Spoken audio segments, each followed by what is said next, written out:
Hi, so we are here in the Raising Our Resilience business page, and we're also going to be on the Raising Our Resilience parent group.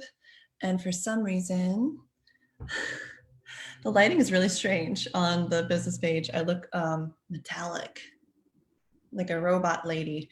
But over here in the group, I'm actually looking pretty human. So I guess I'll be some sort of combination today, bionic lady.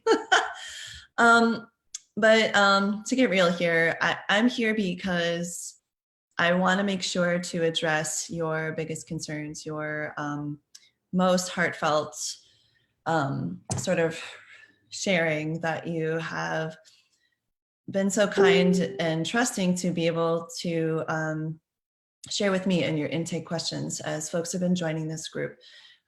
We've had something like 20 new members in the last week or two. Folks are just really looking for support. Parents right now who, are a bit miffed and mystified and overwhelmed with having the kids home full time amidst all the different ways that these times can be stressful, whether it's having to juggle working from home and being at home with the children, or maybe your child has an IEP and you're just wondering, like, how am I going to continue these activities going forward? Or maybe you just are stressed yourself and haven't had time or having a hard time finding time to kind of recharge yourself. And so I'm going to go through several of the responses that I have from our intake questions. And thank you for those of you who've shared with us. And I'll go ahead and just get started there. And I want you to listen in, folks, like whether I answer your question or not. It's something I've really noticed as I've been doing more of these sort of like group coaching sessions and masterminds and been as a participant and as a leader, is that we are always moving forward stronger together. There's a saying that says, if you want to get somewhere fast, go alone. Yeah? If you want to get somewhere fast, go alone. But if you want to go far, if you want to go further, if you want to go far, go together. And there's some real wisdom in that, right?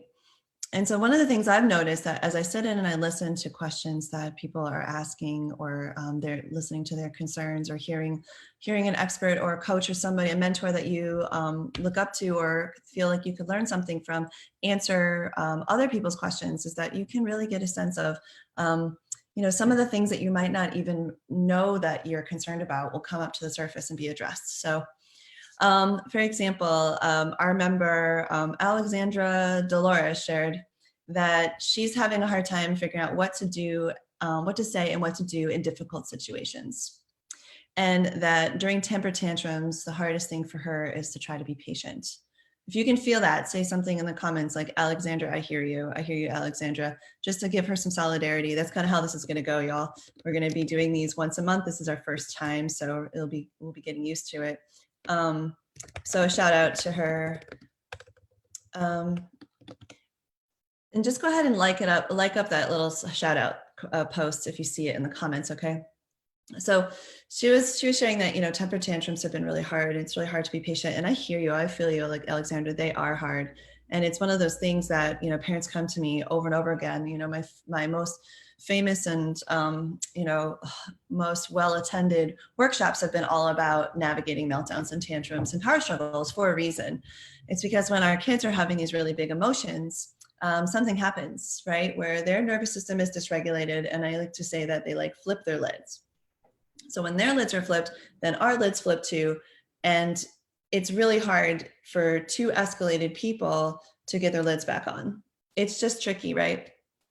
So just wanted to let you know, Alexander, right away that it's absolutely absolutely human of you and natural of you that when you're upset or your child is upset, that you kind of set each other off.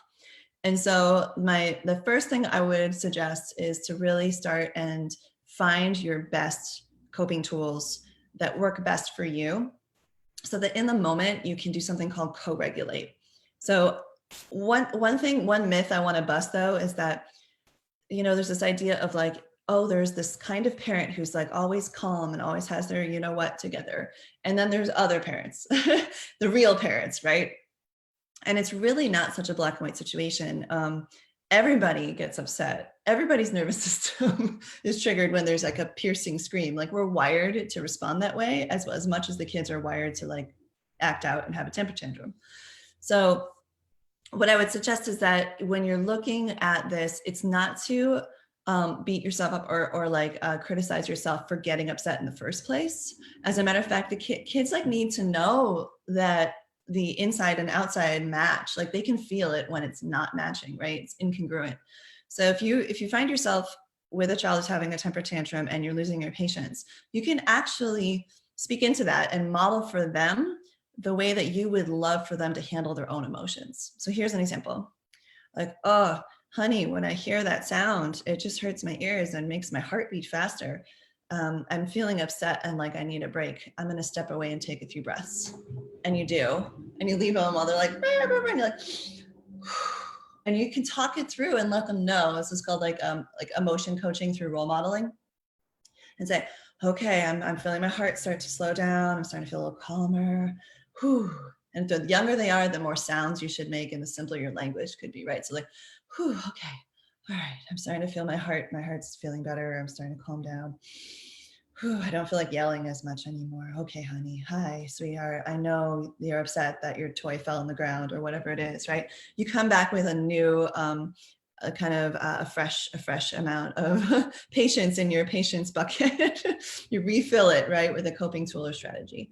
Now, there are a lot of different coping tools and strategies, and I'll pop a link in here in a sec. If you haven't yet gotten the Calm Parent guide, I have 6 strategies that when you registered, you might have shared your email and had access to. But in case you didn't, I'll just go ahead and make sure that you have that link. So you can go ahead and throw your email in this, and it'll kick off an email to you that'll give you the 6 strategies. Okay, so you can have those. And so, Alexandra, I would love to follow up with you and just have you check out those 6 strategies and decide which of them you want to try in the moment so that you can help yourself calm down and keep that patience coming. The second thing I would say is, well, it's kind of 3. So the first, meltdowns are normal. Second is like our kids need us to emotionally coach them through role modeling. And the third one is that to actually coach them directly. And that's the thing that like we tend to skip straight to. So I put it last on purpose. It's not first, right? And what I want you to start to recognize is that there are different stages of meltdowns. There's like sort of what I would say, like when your lid flips, and the reason I'm showing this hand signal is because it's based on Daniel Siegel's brain in the palm of your hand. And it's sort of like, this is your thinking part of your brain. This is the emotional part of your brain. And when your lid flips, the emotional part of the brain is in charge. And it's like, freaking out, right? Totally in charge. And as you cool down, your lid kind of comes back on, which means like your thinking part of your brain right here, your prefrontal cortex, starts to come back online, and you're able to do things like weigh out 2 choices and really hear the logic and think through things, have like more working memory so you can actually hear one option and then the other and remember what the first one was, So one of the things that I really encourage parents to always do is to become really good sort of lid detectors, right? And try to figure out how far gone is my child into this temper tantrum? Yeah, because sometimes it can be like, and then they go, okay, and they put it back on. Other times it's like, and you're like, okay, we're we got a big one here. Our lids are totally off, right? And so you're going to want to think about, the capacity that your child has at the moment for thinking, and which brain, the thinking brain part of the brain that's in charge, right? And depending on how far that lid is flipped, you can have a completely different conversation with your children, a completely different strategy of like how to soothe them or what to do next. Okay.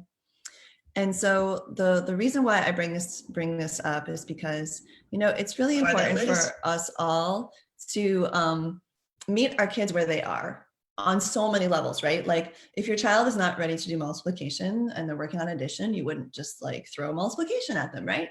And it's the same in the moment. If they're developmentally and or temperamentally, like in the moment, not able to really think through choices and consequences and all of that, like they're not going to make a good choice because they don't have the capacity to do so at the time. Does that make some sense? Yeah. So I want you to put into the comments right now, just to help me see that you're here, that you're listening, and that you know, you're picking up on this. Just put lid detective. I just want to hear that you get that you are a lid detective. Okay. In other words, you're trying to figure out, is this child's lid on or off? How far is it off? How far is it on? And what you want to do is the farther the lid is off, the more you're going to have to address behavior and emotion. And the more the lid is on, the more you can address, like, you know, their thinking. And so, Alexandra, a temper tantrum might look like a child starting to yell. And so one of the symptoms would be of lid off would be yelling. Makes sense, right? And so you're going to have to think of like, wow, I might need to address the emotion here first and really get into some soothing behavior, right? So like, hey, oh, you look so mad, and, you know, help them name their feeling. Like, are you angry? Are you just feeling so angry? I hear you, honey. I hear that you're angry. That makes sense. You know, you worked on that for so long, and now it fell on the floor and broke. That would make me angry too. I hear you. And maybe though they're yelling, pick it up. And so then you also want to address the fact that, like, you can hold the line in that moment and say, yeah, sweetheart, I hear you and I feel you, but I'm not picking it up. That's for you to do when you're ready. But I can offer you a hug. I can pet, you know, let me pet you on the back, maybe, and give them a coping strategy, right? To help them get their lid back on. You know, it might be good. Let's go take a little break and come back when we're ready. Let's go see what's happening in the kitchen, right? And you kind of move on and then bring them back. And so those are my tips for you, Alexandra, just the hot and quick. Like, meltdowns are natural, co-regulation is real because of our mirror neurons kind of firing, like we mirror each other. And the third one is just to become a really good lid detector of like, how far gone is my child? Now, this is usually a 2-hour workshop, and I have folks work with me for like up to 6 months just on emotional mastery. So if you need more support and you want to ask questions about, like, what about my particular kid? What happens when they do this? And role play that through with me, let me know, message me, hit me up, and we'll have a follow-up conversation. And that goes for anybody who's on with me right now. That's what these real parents, real talk, you know, segments are for. It's for us to get together. If you want to have a chance to actually get live on Zoom with me live, where you can be a panelist and we can talk, and I can answer some questions, put it in the comments right now. Let me know and say like, hey, I'd love some coaching here, or go ahead and click on the link and I'll know that you're heading into my Zoom room. Okay. So I'm going to move on to just doing the rest of this in the parent group. So if you'd like to join me over there, make sure you head up, and you're on the business page, go to the button that says visit group, click on it, and go ahead and fill out the registration questions. We'd love to welcome you in and help you out. Okay. All right. See you later. Okay. So I'm just here now with our parent group. And so it's a little bit more intimate, which is nice. So we are going to be taking a look at some of these other comments that folks have shared. And I just have to say, though, like, what I just went over is really relevant to most of the folks in our group, because guess what? We all could work on emotional mastery. It's an ongoing process. I've been with groups of 12, 24, 36, 48 children. I was in the field for 15 years. I've been advising folks for over a decade. Worked with hundreds of families, and it's a common thread. And that's why it's the first and most important pillar of the 7 pillars of raising a resilient child. Why? Because without emotional resiliency, it's really hard to manage all the rest, like how to motivate yourself, how to run routines, how to set limits. And so that's why we do deep dives in emotional mastery. Just like my year-long immersion folks just spent the weekend with me in Sonoma right before all the quarantining started. And we spent 3 days on emotional mastery. I mean, and even since then, we've been following up with extra practice. Things like how to create a morning routine for yourself so that you can start the day off with a calmer disposition and just a better perspective. Self-care practices to keep you healthy and manage your stress. We did things like, coming up with all the different coping tools that could be really fun for kids. Things like blowing bubbles and watching them go and counting them, and just things that calm the mind and help them center and be more mindful. It really works. I've had several parents go home and create a calm down corner with the materials that we had at the retreat, and are seeing the kids really enjoy that and start to get used to the idea that they can actually be in charge of self-regulating. Like they can go back, to this space and then return with a calmer disposition, with that thinking brain back in charge. So as I'm looking over at folks, sharing what they're most interested in, it was like, out of about 15 responses here, 10 of them say mood management. And I hear you. And that's part of why I recommend getting those calm parent strategies from the link in the comments, so that you can start using them right away. Like redirecting your attention, using positive self-talk, lightening up, using some humor, using your senses to kind of tune into your environment and become an observer and less like involved personally, so you can give yourself a little space and perspective. Lots of great tools there I've collected over the years. So that is there for you. It's like a totally free gift. So go ahead and sign up for that if you don't have it yet. If you already have it, like get it out again. This is a time when we need more of this. I mean, I have here, and I'll just do a little shout out later. I'll put it in the comments, but I've got Cindy Farage, Amanda Cruz, Olivia Fleming, Jan Ryan, Kelly Dwyer, Deborah Oden-Hess, Jamie Ostrov Desais, I hope I said that right, Rebecca Haralabatos, who just joined like yesterday, and even Lena Dean, who just joined 2 hours ago. All of you are saying mood management is something that you'd really like to have help with. And so I do encourage you to use the 6 calm parent strategies. I'll make sure it's in your inbox if it isn't already. If you shared your email, if you haven't shared it yet, go ahead and go to the link and make sure you do. I want you to have this guide. And I can even give you a preview of it real quick, because I want to make sure that, we are always doing our best to take good care of ourselves. It's the whole oxygen mask thing, If we don't have our oxygen masks on, then we can't breathe, and then we won't survive when we need to be, giving our attention to the kids and getting through all these times right now that are so challenging. And so just have a little technical thing here. Let me fix this. Okay, so I should be able to share this with you now. Let me try. One of the things that I want you to notice here too is that there's a variety of options. And the reason why there's a variety of options is because it makes sense. Like, we're all different people. We'll have different ways that we might want to go about these kinds of things, right? So this is what it looks like. There's a 4-square breath, which is a way that you can really harness your nervous system through your breath. There's a somatic tool that's really popular in mindfulness exercise, where you tense up your body and release deeply. There's some tips about that.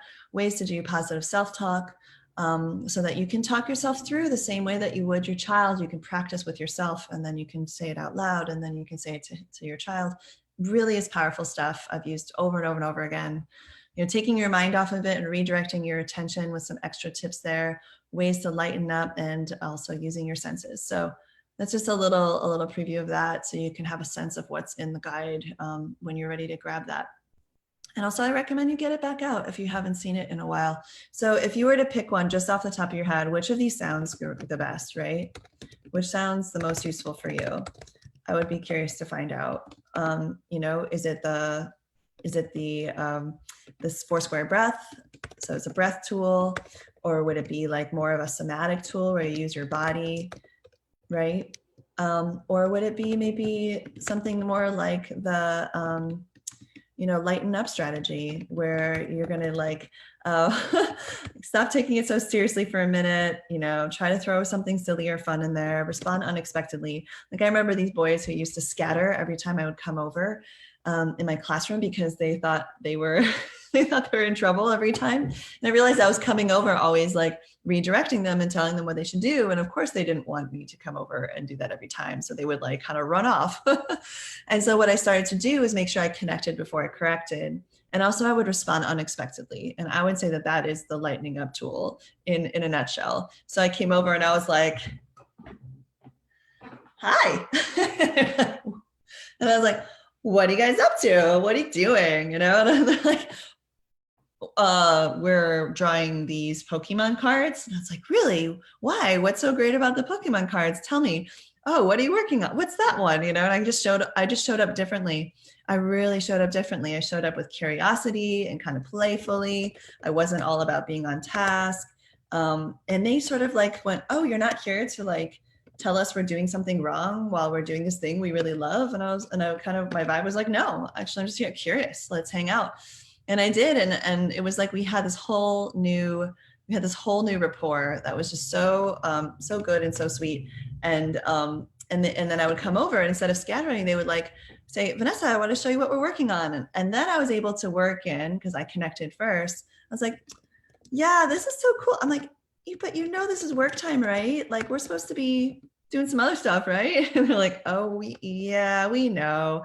And next thing we're kind of like talking to each other like people who actually like each other. And then it would like kind of shake things up. I have parents who told me that, when they break out into silly song, that helps to just kind of break up the tension too.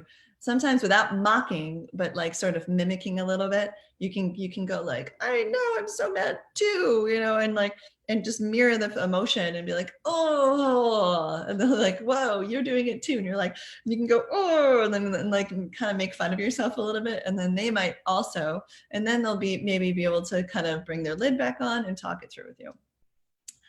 So these calm strategies are here for you. All you have to do is just put your name into the link, the chaos2calm.gra.com. And that way I can make sure to get that to you. But I would love to hear in the comments, which of these 6 sounds the most useful to you in terms of what you could remember and feel good about doing in the moment. Would it be number 1, the breathing tool, the breath tool, the somatic tool? Number 2, positive self-talk, would be another one.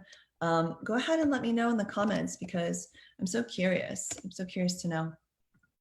And then I'm going to go back to what folks are asking. So, all right, I have, okay, yeah, all right. So Rebecca Harlabato said, taking on the job of creating structure with a sense of joy versus stress was something that she wanted support with. So I'm just going to give her a quick shout out so she knows that we're live and talking this one through. So when if you can relate to this too, please give her some love on this post, right? Give her some love on this post because we want to do this together, right? We go further together. So she was saying taking on the job of creating structure with a sense of joy versus stress. So we are suddenly flung into this situation where we are trying to add structure where we didn't have to before.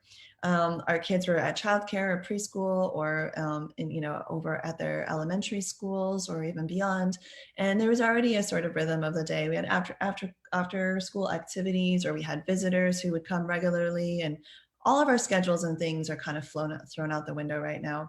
And I'm actually going to give a rock your routine during the quarantine training at DocuSign for their affinity group, DocuSign Parents, on Wednesday, just for answering this question. So a few thoughts, Rebecca. First, go back to the last 2 trainings I gave because I addressed quite a few things about this, but the highlights were, basically throwing together a draft that's good enough for now. And we've had a lot of folks sharing some of their different schedules here in the group, from Sarah Ivy to Yari Mander. I think a couple other folks have shared their schedules too right here. And what I've noticed is that, you kind of have to balance between like, what's the structure we're trying versus what the finished product is, right? So it's okay to be on a daily cycle or even a week, like a 2-day cycle with schedules right now. I mean, even Yari, who posted one, changed it and just shared a different one with me today because things are evolving.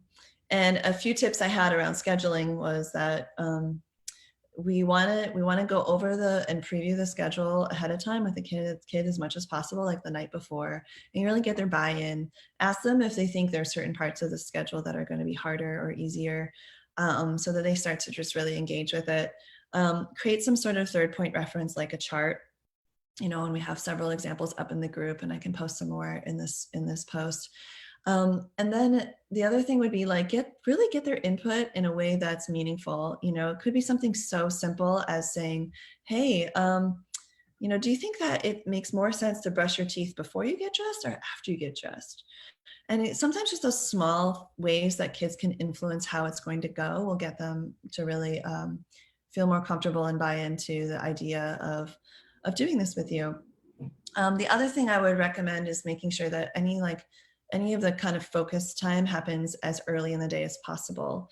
I know this from teaching, for 15 years in a classroom, that the best work from students was usually one of two times. It was early in the morning, was usually a sure bet, or it was in the afternoon when I gave them some sort of like some free time where they were able to choose their own activity. And that was sometimes their best work because it was their choice. Yeah, it was like very interest driven. It's like what the thing that they really, really wanted to do. So those are some tips around creating structure right now. The other thing is that I'm hearing across the board that we are exhausted these days. Like I'm tired. I don't know if you can tell, I'm not looking my my springy self as much.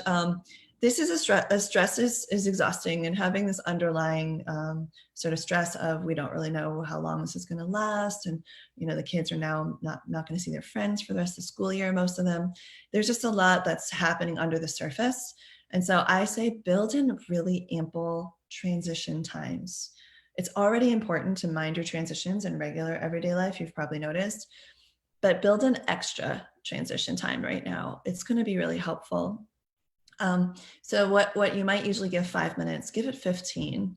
And also build in times for rest and non-screen activities. And that's what the 2 trainings ago was all about, like boredom busting activities, basically choosing something that kids are already interested in and anchoring them into that so that you can co-work, so that they're busy and then you can get things done, but also just to give them some structure to their day, right? Like there's a period of time of the day where they're choosing something that's a non-screen activity, that it's their choice, right? So you could call that, playtime or activity time or whatever you'd like. I think it was it Sarah? No, somebody just put it in the, I think it was, no, it was Jennifer Cormier in the contest post. She put an example of her and her daughter had drawn all these pictures of the things that they were going to do that were non-screen. And it was like, pictures of like a bike and a tree and things and a little wave for going to the beach. And it was just lovely for them to brainstorm together because at this time, I think that a lot of our regular screen time rule restrictions just have to be lifted or shifted so that we can manage our daily lives. But I also know that can come with some guilt or some frustration from everybody if there's too much of it, right? So trying to kind of strike that balance with coming up with non-screen time activities. More on that in the training on Boredom Busters. So Rebecca, hope that's given you some things to work from there. And again, just like I was saying to Alexandra, if there's more, it's hard to put this all together just in a quick 5-minute, talk right now. Do message me, let me know, or let us know in the comments here. Okay, we're going to do one more. Oh man, there's so much here. Like finding ways to keep my preschooler engaged without burning out her or myself. Well, that's Rico or Reiko Ando. Yeah, I hear you, Rico. That's a little bit what we were just talking about. Like we have to build in rest. And also, there's something different about sort of settling into activities that are kind of naturally sort of have like a rhythm or something that's like kind of engrossing. Like I used to have kids sit and do origami for an hour and a half in my classroom when it was like they finished their work for the day early, and they could just sit and make and make and make and make, and they just loved it because they just really got engrossed in it, and it didn't feel like a burnout activity. Do you see what I'm saying?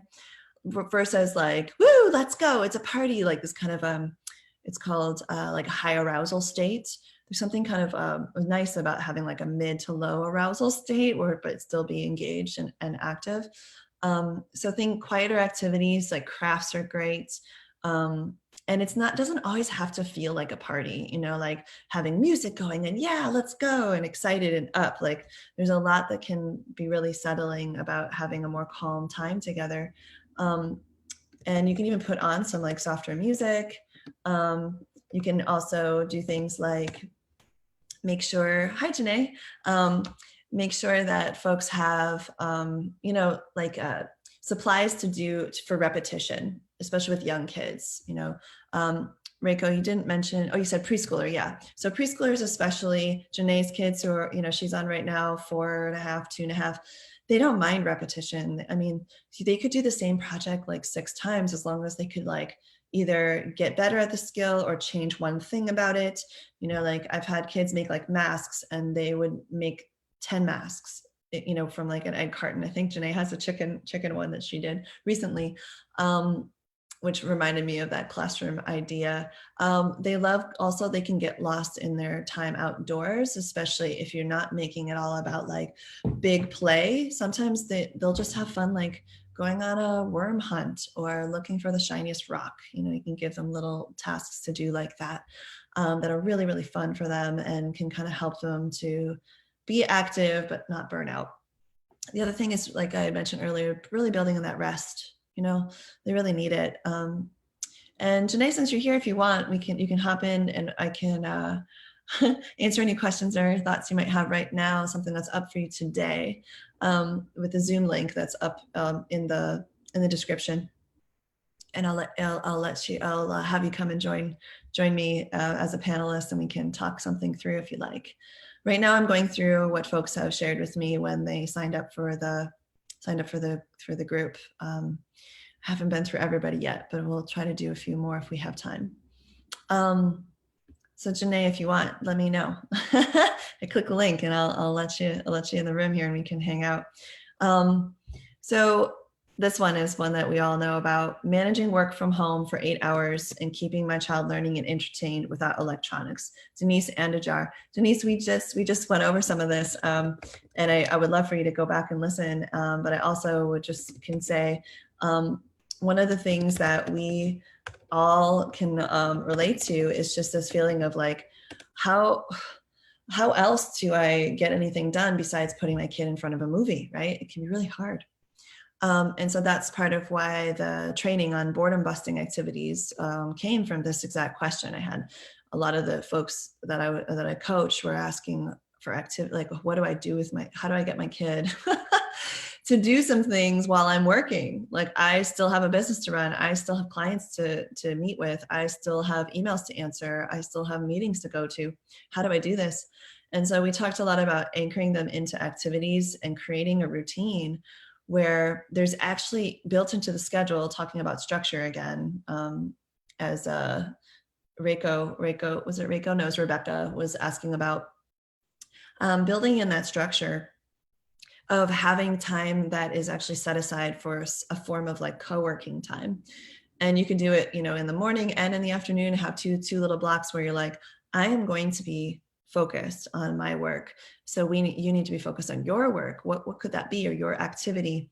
And you can come up with a list of anchor in activities. And something I'm going to be leading the DocuSign parents through on Wednesday is, coming up with a list of activities that you already notice your child is really engrossed in, and giving them the opportunity to, really have at that. Whether it's like, usually they only get out one Lego set, but right at this time, at this hour, you do something special where they can like take it all out and they've got like a whole big space to do it in. Or it could be that you like bring out some kind of art supply that they don't usually have access to, or you set it up as a project. Like you give them, you tape like, 10 pieces of paper together and make this big poster.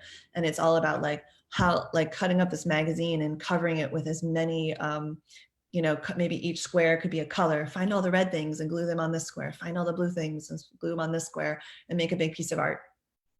You want to do things that are more like that kind of take time to complete, or that they just love, that really can anchor them in. And you can make a little list of them so they can choose from those activities. And then the little ritual that I would build in there's two. The first one is the setup. And it's really a transition ritual. So a transition routine. So you're going from, let's say, lunchtime and washing hands or rest time or something into co-working time. And you're going to want to prime them for the fact that like you're not going to be as available or interruptible as usual. So you can do things that are like that really demark this. Like you can sit in a place you usually don't sit. You can put on ear headphones, so that can be like the show that like I'm in my zone here. Make it specific so that they know what it is and you know what it is, and you kind of agree on it ahead of time. And you can show them, okay, so when I have these on, it means that I'm focusing here and you're on doing your activity, right? Right. So that's the first thing, is the transition. And I would even build on that and say, so I'm going to spend the first couple minutes here, up to 5 minutes, getting you started, making sure you have everything you need, honey. You've got some water, you've got a snack, you've got your activity laid out, you have all the supplies you need, and you're all set. Because once that happens, you can even set a timer, 30 minutes, even 20 minutes, 10 minutes, depends on the age of your child. And you could say, I'm going to go sit, remember, with my headphones on, and you're going to be over here doing your work. And why do we have to do this in this day and age? Because kids are used to having a limited amount of time with us, and for us to really be paying a lot of attention to them, or kind of co-tracking things, right? Like you're watching a show together, or you're in a car ride together, or you're going shopping together, right? And then otherwise, the time when they're like working independently is more at school, or with maybe with a baby at a daycare.